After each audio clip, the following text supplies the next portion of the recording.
Live from Fargo and serving you on TV, online, and on the go. This is Valley News Live at 6. Good evening, everyone. The rapid distribution of the COVID-19 vaccine in the Valley has moved to the next group in line, those in long-term care. Valley News Team's Callie Hubbard talked with the first nursing home in the metro to get it. She tells us when you might be able to plan your next visit with a loved one.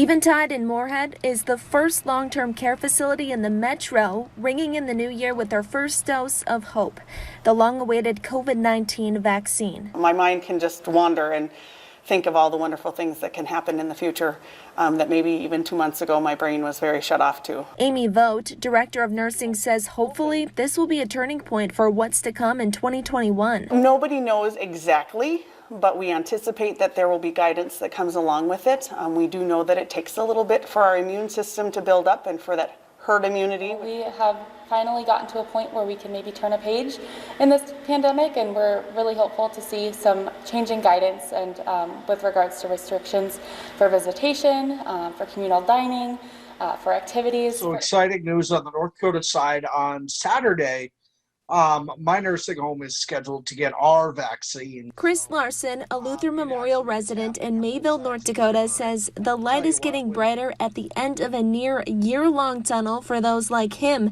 in long-term care. I'm excited for families because this gets us one step closer to getting our families back in the nursing homes, the one thing that they have wanted. Telling families it's important to not give up hope yet. Hope is on the horizon. In the Red River Valley, Callie Hubbard, Valley News Live. And in our VNL News app, we have a COVID-19 vaccine data dashboard keeping track of who's getting the doses on both sides of the river. Just click on this story to find it. More vaccines are arriving in North Dakota. So far, 35,250 doses have been allocated from both Pfizer and Moderna, and more than 29,000 have been delivered. 13,000 doses have been administered so far in the state. To the forecast, be ready for some snow to impact your Tuesday. Chief Meteorologist Hutch Johnson tells us where it's heading and what's in store for tonight. Stacey, thanks so much. As we began our day with a little dusting of snowflake activity here, we took most of the day to see those clouds clear out. That's what we're enjoying now. But down in the Rocky Mountains, some more frightful weather is developing. A good old-fashioned winter storm will move out of the Rockies and into the Central Plains, and it will deliver a pretty good punch of weather to places like Nebraska and Iowa, where warnings are in effect. For us, we have a winter weather advisory for most of our counties, with the exception of the Devil's Lake Basin and the international border counties up north. That means wintry weather is on our way. But for tonight, we've cooled off fairly quickly with clearing skies and calm winds. That's going to change overnight. Watch this. Your hour-by-hour planner showing that temperatures will be on their way up once we head to bed tonight, and it'll be warmer than it is right now by daybreak with increasing clouds. I don't expect snow for your morning commute, Stacey, but for that afternoon drive, it could be dicey in some spots. I'll have hour-by-hour details on what you can expect in your Tuesday here in just a couple of moments. All right, we'll be ready. Thanks so much, Hutch. Well, a mother was dead after her family's ATV fell through ice into freezing water. The Hubbard County Sheriff's Office got the call after 6 p.m. Saturday. The caller stated that his mother, father, and sister had gone underwater when their ATV fell into a lake in Lakeport Township. Deputies say the ATV fell through the ice in about 18 feet of water. Everyone was recovered except for 60-year-old Rose Peterson. She was airlifted to a hospital in Fargo, where she was later pronounced dead. Police in Dilworth are asking for help finding a missing 17-year-old girl who's pregnant. Sierra Kiki Walsh was last heard from nearly 2 weeks ago on December 16th. Police describe her as 5'5", 210 pounds with brown hair and dark brown eyes. She has tattoos on her arms and fingers and has piercings on her nose and lips. Police say she was wearing black suede boots and is about 4 months along in her pregnancy. If you see her, you're asked to call police at 218-287-2666. A Fargo man is in jail after a robbery at a motel. It happened just after midnight on December 23rd at the Motel 8, located at 3518 Interstate Boulevard.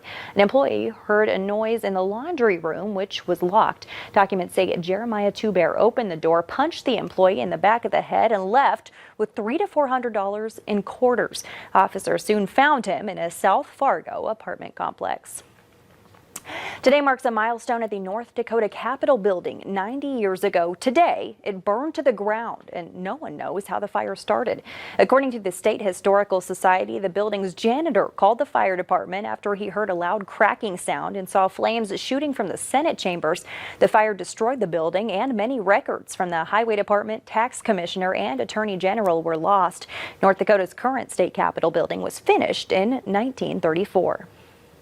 Now that President Trump has finally signed the COVID relief bill, people are anxiously awaiting their stimulus checks. Meanwhile, battles are brewing on Capitol Hill over whether those checks should be much larger. Susan McGinnis reports. New battle lines emerge on Capitol Hill. I am telling Donald Trump, don't just talk about it, act. These Senate Republicans have followed you through thick and thin.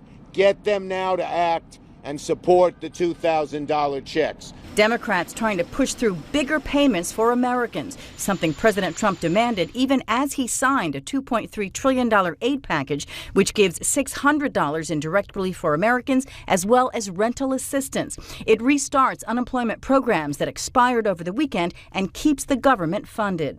The House will be in order.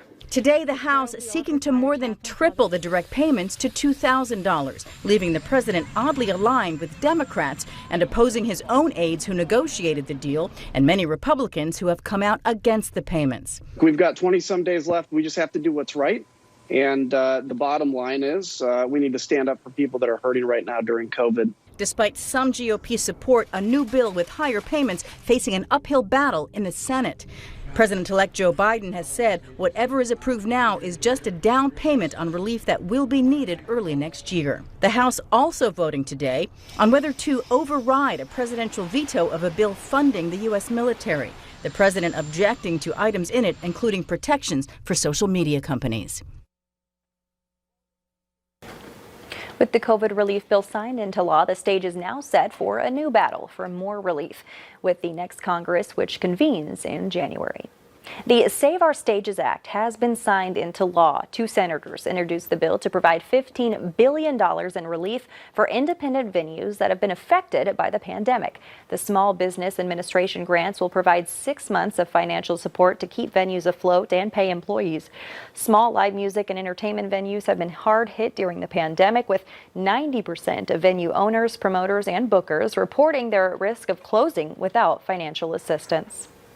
Well, still ahead on Valley News Live at 6, with thousands out of a job, how long North Dakota's once booming oil industry thinks it'll take to recover from the pandemic. And we have a winter weather advisory for much of our viewing area as we go through your Tuesday. Flakes are on their way. I'll have the impacts of this snow system that's developing in the mountains of Colorado now, right after this.